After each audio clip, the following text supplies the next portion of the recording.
Mic Drop Moments is sponsored by Grow Radio. Want to launch your own podcast? Grow Radio are here to help. Grow Radio has launched and supported countless podcasts, and they'd love to do the same for you. Just hit record and they'll handle the rest. No editing stress, no technical faff, just a great podcast released when you want.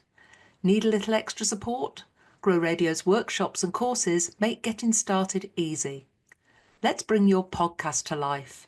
Message Grow Radio on social media or reach out to Gary Jones, the founder of Grow Radio. Let's make this happen.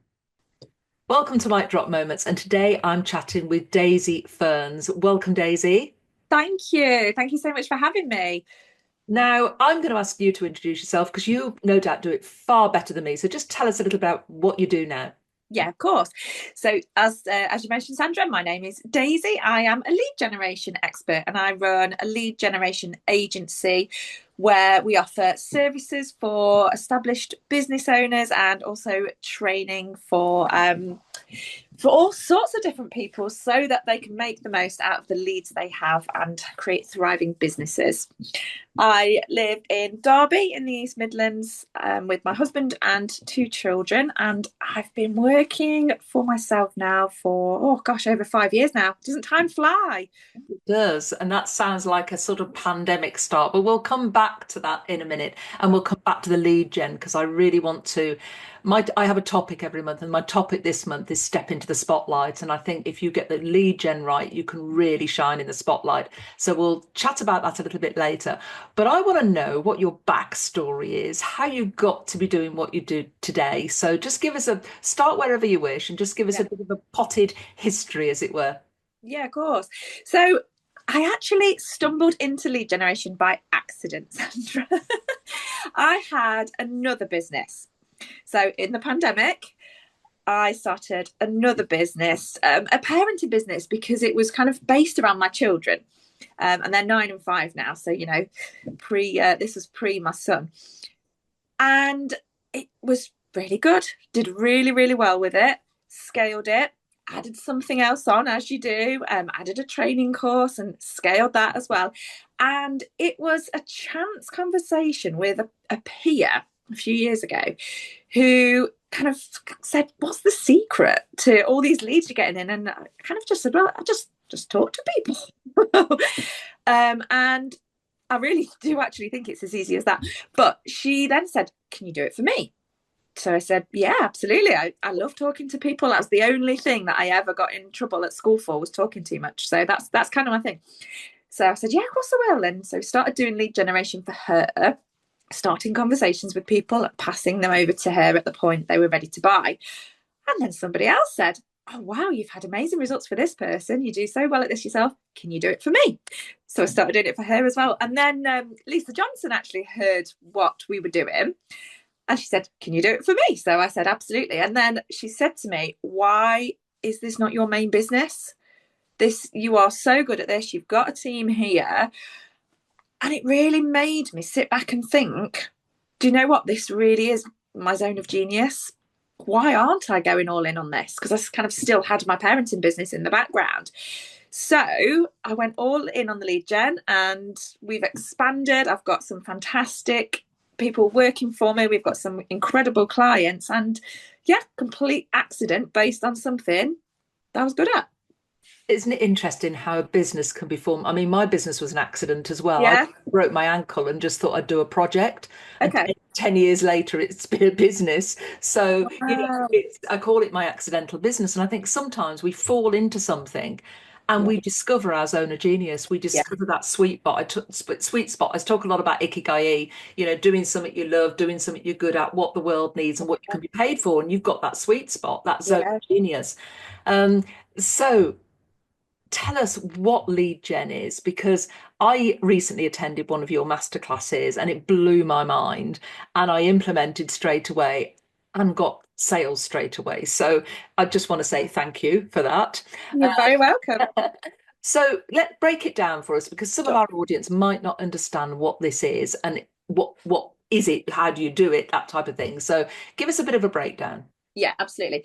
So I think, first of all, to mention that there's a difference between audience growth and lead generation. And the two are kind of used interchangeably. You can't really have one without the other. Well, you can have the audience growth without the lead gen, but I'll come on to that. But you need the audience growth in order to get the lead gen, but they're not the same thing. So audience growth is all about putting yourself out there, getting visible, making yourself known. The next step down from that is lead generation, which is attracting people who are interested in your product or service. So you could have a huge audience of people, let's just say connections on LinkedIn, just as an example. But actually, until they are engaging with you, they're not leads. Because a lot of the people that we work with have got these huge audiences. They've got thousands of connections and friends and followers and all of this, but I wouldn't actually call them leads. I'd call them their audience. And it's when you start to actually have conversations with them and get them to kind of raise their hand, even if it's ever so slightly, that's when they become a lead. So that's the difference. And then what we do with lead generation is it's just simply about conversations. It's about talking to people, asking questions, finding out what they need, if your product or service is right for them, qualifying them. And I think this is what some people don't do very well. Is it right for them now? Can they afford it? Is it the right stage for them? And then kind of basically moving them along that buyer's journey. And we personally stop there. We hand them over to the business owner or the business owner's team to complete the sales process. But the next step obviously would be sales. And then we will follow up as well afterwards. So, because that I think is the bit that people don't do so well. They can have conversations with people, they can present them, they can make their proposal if you like. And then it's the follow-up where people, they don't want to feel pushy, they don't want to feel salesy. And it can be done in a really nice, helpful way, providing a service to somebody. Yeah. One thing I always think is about when I was going to book swimming lessons for my son, and I inquired, they sent me the details, ready to book on, and I forgot. And every time I went to do it, I'd pick my phone up, I'd get the page up and everything, and then one of the kids would need me, or I'd think, I need to go and turn the oven on, or something like that. So if somebody had followed up with me and said to me, hey, you wanted to book this? Come on, book it. I'd actually been really grateful. So it's kind of thinking of the follow-up as providing a service. But that's what it is anyway. It's taking somebody from aware that you exist to having an interest in your product or service, moving them along that journey until they buy or not. And I think that is quite often the missing bit, because, I work a lot with people on audience growth, speaking on stages, attract people to you, all that sort of thing. And then they say, well, what do I do next? They haven't signed up for my course. Well, I think that's the missing chunk, isn't it? They're not going to sign up because there's no engagement afterwards. There's no conversations, as you say. And I've only recently started implementing this in my own business, hands up. I didn't really understand the difference between audience growth and lead generation. And yes, we forget to follow up. And yes, I flag things that I'm interested in. And then somebody will message me weeks later and say, have you forgotten about this? And say, oh my God, yes, I have. So sorry.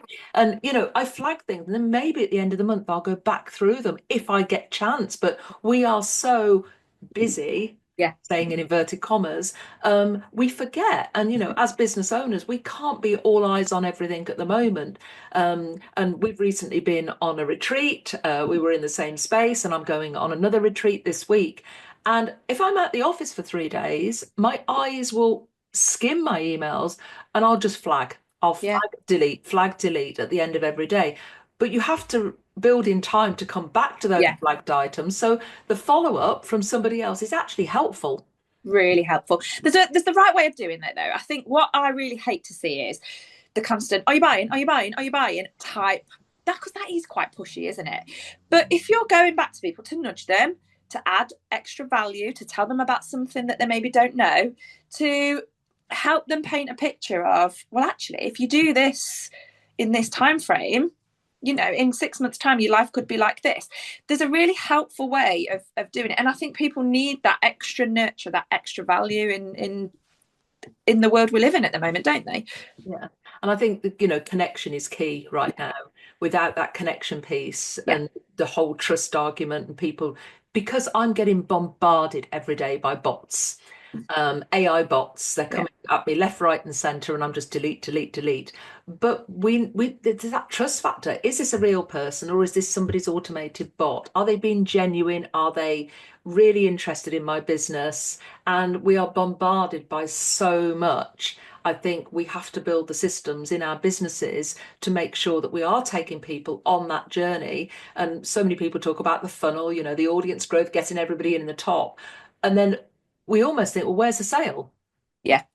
And I think with that, whilst I completely agree that it's a great way to do things, it really is. And getting people onto your email list is so much better than just, having social media.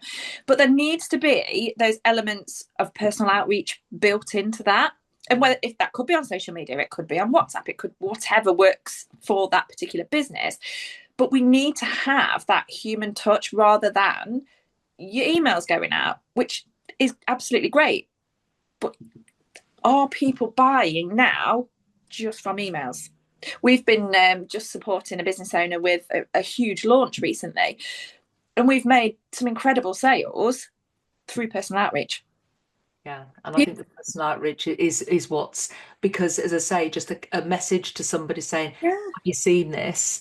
And I put something on social media today, for example, for something that I'm selling and I know will be in huge demand, and it is. It's just gone, yes, me, please, me, please, me, please. mm-hmm.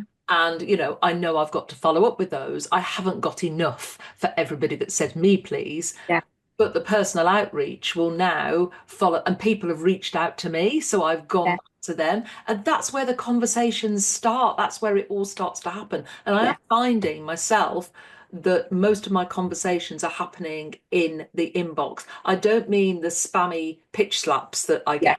And I use that term I because love that. you connect with somebody and then pitch slap, they're there in your face, buy my stuff. And I Yeah, hate that. yeah. But I think there's a nice way to do it. Mm. It's a nice sort of reaching out way, conversational way to do it. But we don't have time to do it, which is where you come in. That is the really difficult bit. And to be honest with you, Sandra, it drops to the bottom of my list as well. I teach this, I live and breathe it. But if I'm busy with clients, I'm busy talking to you on things like this, it goes down to the bottom of your priority list. So I totally get it. I have actually, just before I came on here to record this with you, put half an hour, which isn't enough, but half an hour in my diary to follow up with people that have inquired about things, because it is so important. And they'll just kind of drop off if you don't keep that conversation going. So it is so important to either do it for yourself or to Yeah. outsource it. You've made me laugh there because I've got an hour in my diary every day. I'm quite rigid with my diary. So an hour in my diary every day for what I call sales activity. So Yeah. that has to be doing something in my business that will ultimately lead to sales. I've now got, after speaking to you, After I made you put that yeah, in. half an hour on top of that. So that's now an hour and a half in my diary for Yeah. lead gen and personal outreach. And that Yeah. is in my diary every single morning before I do anything else. Yeah. Good. And that means that I've got my sales activity, which could be lead gen. I've got that hour and a half every day working on my business, doing revenue generating tasks, basically. And I think we forget to do that. I think we forget to prioritize. As you said, it goes to the bottom of the list. And I'm exactly like you. If something's going to go, it's one of those two usually. Yeah. But you look at a website designer, you look at their website, and it's probably the oldest website going because they're so busy making everybody else's websites Yeah. shiny. And it's the same with other things. We always put ourselves at the bottom of the pile. I've been telling my clients recently, make yourself your number one client. And that's what I've promised myself this year. I am going to become my number one client. I'm going to give myself the best customer service ever, which is why those things are in the diary first thing in the day. Good. I'm really pleased. And I'll be really interested to see how it actually directly impacts revenue. Yeah, and I track it all in a CRM because I think there's no point having this personal outreach if you Yeah. don't track it Yeah. somewhere. And I Yeah. think that's the key that a lot of people forget. We get bombarded. I don't know about you, but I get messages through LinkedIn, through Instagram, through Yeah. Messenger, through WhatsApp. And they're coming at me from all different directions and my emails. And you suddenly People you meet in person as well. you meet and you promise some things and you think, oh my God, which is why I love business cards, because if somebody's given me a business card, Yeah. especially with their photo on it, I remember them. But we are bombarded from Mm. every single direction. So if somebody was to put lead gen into their business, say through someone such as yourself, Mm. how difficult do you find it's for people to let go and do that trust bit? So it varies person to person. We have some clients who give us their logins and they say, off you go, and we don't really hear from them much. So what we do as part of our Done For You service is we do a weekly update with, how many people have we reached out to, how many interactions have we had, how many masterclass registrations have we done, depending on what they're doing, how many sales have we made, and we send those. And some people, we don't hear back from them and they just let us get on with it. Other people we are in constant contact with all day, every day. And I think there's a balance, because it's when you're in constant contact with us, it's absolutely fine. You're giving us valuable information. But if you're still working in it, you're not giving yourself that time back. So because I see lead gen in two different ways, we're going to give you your time back that you were spending on it. Like you're saying, half an hour to an hour and a half on lead gen every day. You get that time back, but you make more sales as well. If you're constantly then doing it with us, you're not getting the time back. Yeah. So it really varies person to person how much they want to let go. And perhaps it's a trust thing. It definitely happens with people when we're first starting, because they want to oversee the process. They want to give us their hints and tips and say, oh, actually, well, usually I would offer this product at this point, or whatever it might be. But yeah, some people do just say, off you go. Yeah. And I think it is that letting go. I remember when I took on my first VA, I was very monitoring everything and sort of thinking, oh, she's not doing it how I would do it. But I think you do have to let go. You have to learn and realize that if you're outsourcing something to somebody who actually may do it better than you, let them, just let them do it, because that's their thing. And what I do now is I identify the gaps in my business, and then I buy in the support to support those gaps. And I think too often we're too self-protective of what we've got. We're worried that it won't be in our language, in our words and things like that. So how do you get over that? How do you make it sound as if you're representing the business owner? So most people, so obviously we get to understand their offers.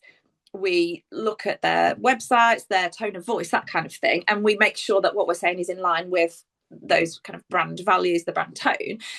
But we are us. We are from, we'd be from Sandra's team, for example. Some people, we act as them. It's not my favourite thing to do, because I think there's kind of a trust issue there. But at the end of the day, we do what the client wants us to do. We don't ever outright lie and say, oh, hi, it's Sandra here, when I'm clearly not Sandra. But we wouldn't explicitly say, we're from your team. So it's a fine line, really, isn't it? Because I think I found I worked with a company last year and they took over my Instagram account, which I was quite happy with. One, they were connecting with people who were my clients, which was a bit embarrassing. But the other, they were portraying to be me.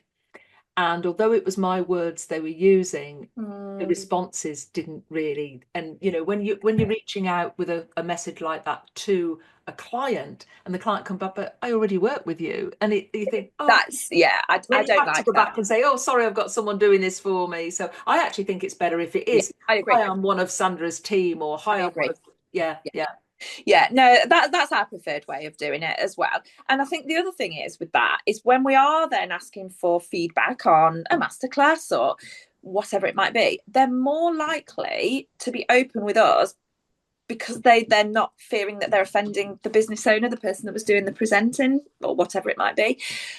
So you're more likely to get honest feedback.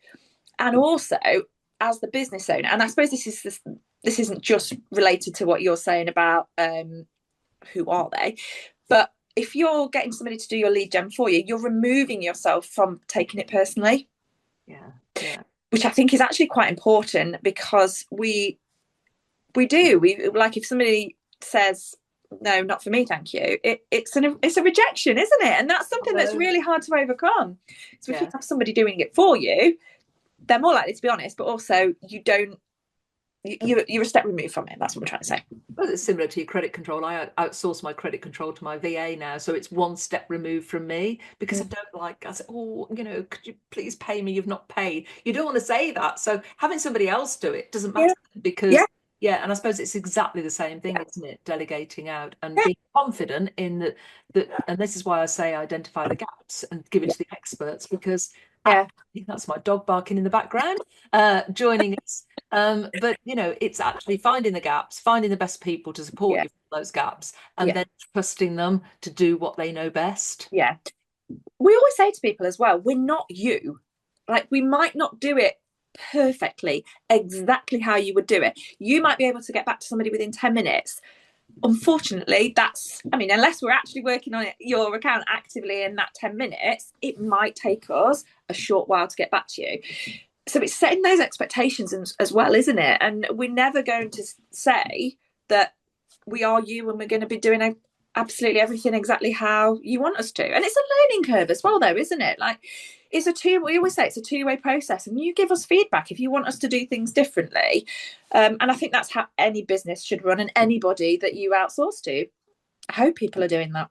So if somebody isn't doing lead gen in their business, they've listened to this and they're thinking, oh my God, I don't even know what lead gen is. What would be a good place for them to start? So there's a few different things you can do for lead generation. So the first thing you are probably doing anyway is responding to inquiries. So when you've got, like you were saying about your posts, and people are saying, me, that is lead generation. Yes, you're asking people to actively raise their hands and say they're interested in something, but you're capturing that person as a lead. You're going to be asking them questions. If they feel like the right fit, you're going to be offering them whatever it might be. I think the key difference here, though, is we use Airtable to track our leads as our CRM. And if anybody would like it, I have a tracker template that you can have. Just get in touch and I can send that to you. But you're capturing them as a lead, and then you are leading them down, leading them through a journey where you're tracking every touch point. You're following up. So if they say, oh yes, I'm interested, let me have a read of the information, I'll come back to you. Okay, you're then going back to them and saying, oh, what are your thoughts? Have you got any further questions? Shall we chat it through? Or whatever you might want to ask them. So that is the first thing that you're probably already doing. You just need to be a little bit more systematic with it. If you are, let's say, running a challenge or a sprint or a webinar or something like that you want to invite people to, reaching out to your audience. So not cold DMing people. I'm not a fan of what did you call it? Pitch slapping. Yeah, I love that. So not cold pitch slapping every man and his dog. But actually, if you've got 1,000 followers on Instagram, they've at least shown some kind of interest in working with you. So they're warm. I mean, they might be lukewarm, but they are a warm audience. So reaching out to them, asking them, is this something that you're still interested in? Would you like to come along to this? And getting them involved in whatever it is you're doing. Yeah. So that's another way of doing it. The other thing that you can do, we don't do as much of this because typically the clients that we have already have a large audience, a warm audience that we can use to generate leads from. But researching people that you want to connect with and connecting with them and starting a conversation. So again, it's not just follow and pitch. It's thinking about who is my ideal client? Who would I really like to work with? And funnily enough, actually, I didn't mention this when I was telling you about how this business started. Once I had those first few clients and I decided I was going all in on this, I made a list of 10 people who were like my dream client. And I was already connected to them. I wasn't just kind of like making up random people that I didn't know. And I just reached out and I said, look, I'd love to do your lead generation for you. Would you be open to having a chat about it? And I think 9 out of the 10 said yes. We ended up having a chat. And even if they decided not to take us on for their lead gen, we had a conversation. We made that connection. They then went away and spoke about me to people that they knew. And it just starts that ball rolling, doesn't it?